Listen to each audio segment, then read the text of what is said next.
Random thoughts. In this video, I'm going to talk about something that I've talked about in other videos, and it's about the origin of the Agikuyu people. Of course, I've talked about the origin of the Agikuyu people based on what I have acquired from reading other documents. At the moment, I'm reading a document by one Sir Charles Eliot, who was a British Commissioner of East Africa from 1902 to 1904. And he wrote this book, or the book is titled The East Africa Protectorate, which was published in 1905. And this book discusses many things about the country we know today as Kenya. Of course, it wasn't Kenya then. It was a region, or it was a colony, very recently acquired by the British government. And the British were still at the stage of trying to understand it when Sir Charles Eliot was around. Now, in this book, he does talk about many things. And one of the things he mentions, or he talks about, or he discusses, the people of the land. And he talks about different groups of people, different ethnic groups. In fact, he talks of ethnic groups that we don't even have today, or we don't have such names existing today. And of course, the major groups we know today, Agikuyu, Luo, we call them Kavirondo, the Luya, it doesn't use that name. The Akamba, the Mijikenda, all these people, the Wanyika, they were not called the Mijikenda, then they were called the Wanyika. Now, he talks about the Kikuyu, and he just, in passing actually, it's not that he spends a lot of time discussing it. Maybe he will later on as I read the book, because I'm not finished yet with the book.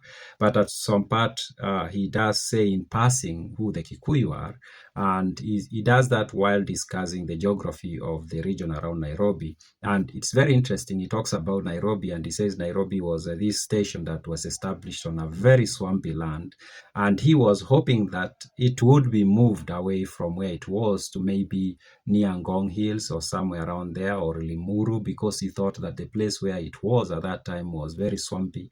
It was very difficult to do drainage.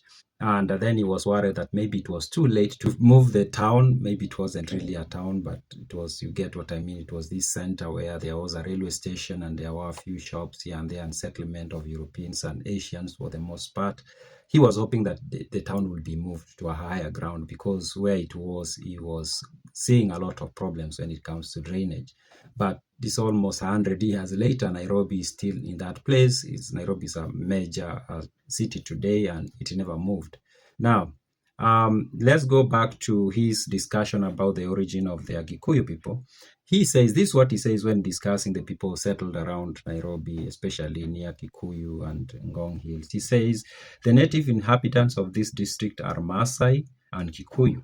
The former are now found chiefly around Nairobi and to the south, particularly near Ngong Ragas and the river Mbagathi, and show a tendency to adopt a settled mode of life. Lenana, the great medicine man of the tribe, lives in this neighborhood. The Kikuyu, sometimes called Wakikuyu, or more correctly Akikuyu, are the inhabitants of the hills, and almost certainly the result of intermixture of the Masai and a Bantu race. So he is of the opinion that, looking at the Agikuyu, that this was a mixture of Masai and some Bantu-speaking group. And this, of course, it's not like he dwells on this topic for long, but this is very interesting, because I'm of the opinion that, and this is not just the Agikuyu, this is for all ethnic groups we have today in Kenya, that these people are a mixture of different people. And he even himself considered the Kikuyu to be a mixture of Masai and some Bantu-speaking groups, even though he calls them Bantu, which I don't agree with. Is Bantu speakers. There's nothing like Bantu people. Some people might disagree with that. Those are my random thoughts.